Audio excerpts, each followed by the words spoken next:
योग गुरु बाबा रामदेव को इस देश के करोड़ों लोग मानते हैं। बाबा रामदेव की बातों पर करोड़ों लोग आंख बंद करके विश्वास करते हैं। उनकी कई बातों को लोग फॉलो करते हैं। लेकिन पिछले कुछ अरसे में बाबा रामदेव और उनकी पतंजलि को लेकर देश की सबसे बड़ी अदालत में जो देखा और सुना गया, वो करोड़ों लोगों के भरोसे को तोड़ने जैसा है।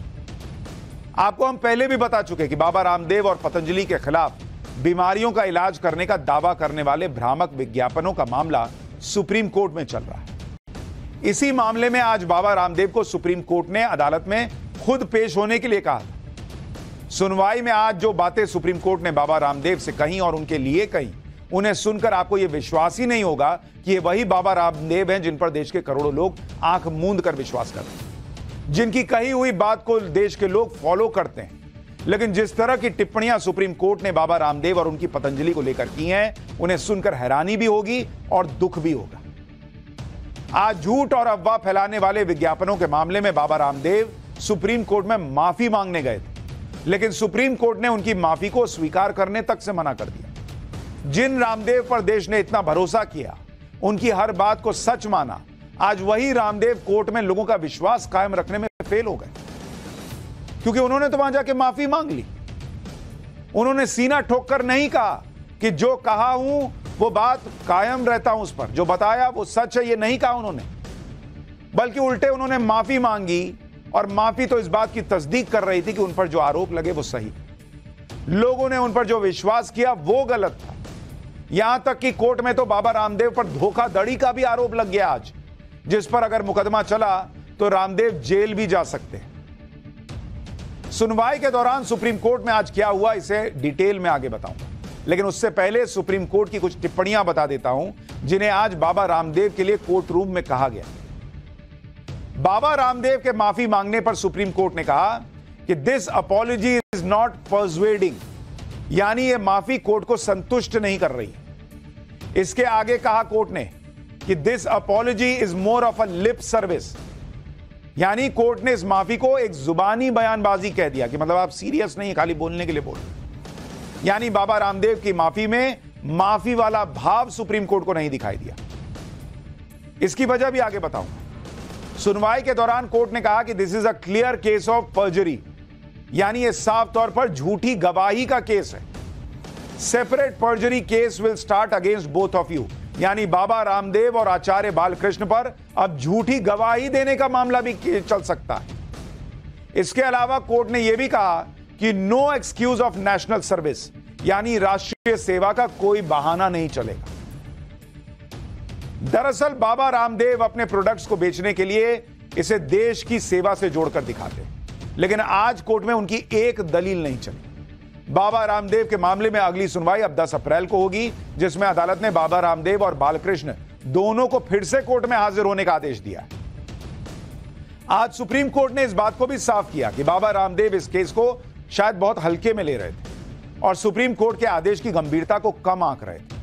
लेकिन जिस तरह पिछली सुनवाई में सुप्रीम कोर्ट ने बाबा रामदेव को कोर्ट में हाजिर होने का आदेश दिया और आज जो बातें कही गई, उससे बाबा रामदेव को पता चल गया होगा कि सुप्रीम कोर्ट के आदेश को हल्के में लेना कितना भारी पड़ सकता है। आज सुनवाई के दौरान बाबा रामदेव का चेहरा उतरा हुआ था, वो बहुत तनाव में दिख रहे थे। बाबा रामदेव हाथ नीचे करके चुपचाप कोर्ट की बातें सुन रहे थे।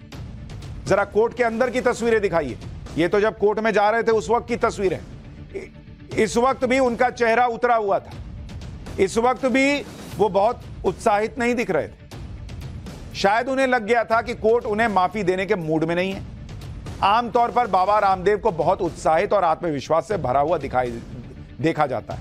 यह देखिए कोर्ट में उनकी तस्वीर, कैसे चेहरा उतरा हुआ है, हाथ बांध कर खड़े हैं बाबा रामदेव। और अमूमन वो इतना कॉन्फिडेंट रहते हैं कि जो बोलते हैं विज्ञापन से लेकर हर जगह लोग मानते हैं। जब बाबा रामदेव ने अपने विज्ञापनों में पतंजलि की दवा से शुगर, ब्लड प्रेशर, थायराइड और अस्थमा जैसी बीमारियों को पूरी तरह ठीक करने का दावा किया तो देश के लाखों लोगों ने उन पर भरोसा किया। लेकिन सुप्रीम कोर्ट ने बाबा रामदेव के इन विज्ञापनों को झूठा और भ्रम फैलाने वाला माना और बाबा रामदेव और उनकी कंपनी भी यह साबित नहीं कर पाई कि नहीं, ऐसा नहीं है। उन्होंने तो वहां हाथ जोड़ दिए। आज आपको वो कारण भी जानना चाहिए जिसमें सुप्रीम कोर्ट ने बाबा रामदेव की माफी को ही मानने से इनकार कर दिया। दरअसल पिछले साल नवंबर में सुनवाई के दौरान सुप्रीम कोर्ट ने पतंजलि के भ्रामक विज्ञापन रोकने के आदेश दिए, लेकिन इसके बाद भी पतंजलि ने विज्ञापन को छपने से नहीं रोका और कोर्ट से माफी भी नहीं मांगी। इसके बाद पिछले महीने मार्च में सुप्रीम कोर्ट की फटकार के बाद पतंजलि की तरफ से आचार्य बालकृष्ण ने एक माफीनामा लिखा। इसमें भी आज कोर्ट संतुष्ट नहीं हुआ। आज बाबा रामदेव के वकील ने कोर्ट से कहा कि हम बिना शर्त माफी मांग रहे हैं।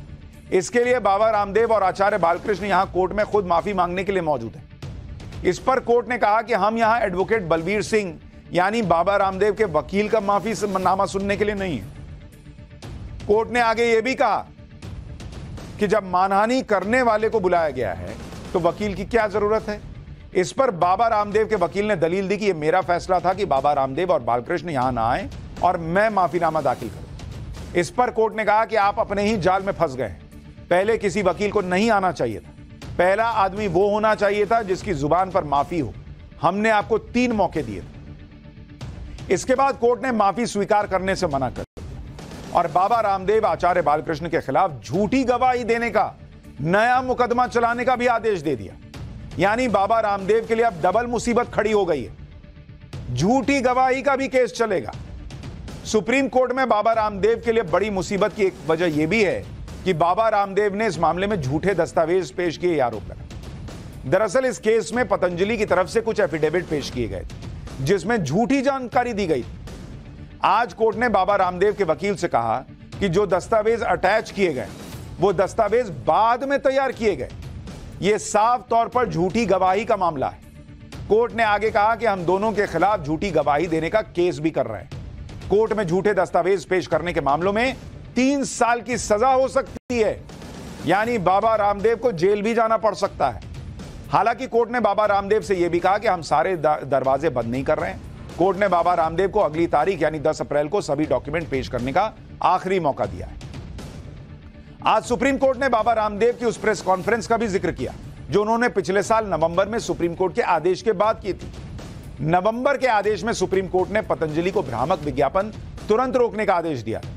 उसके बाद भी बाबा रामदेव किस तरह के दावे कर रहे थे, सुनिए एक बार।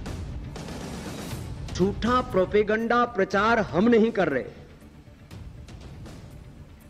डॉक्टरों के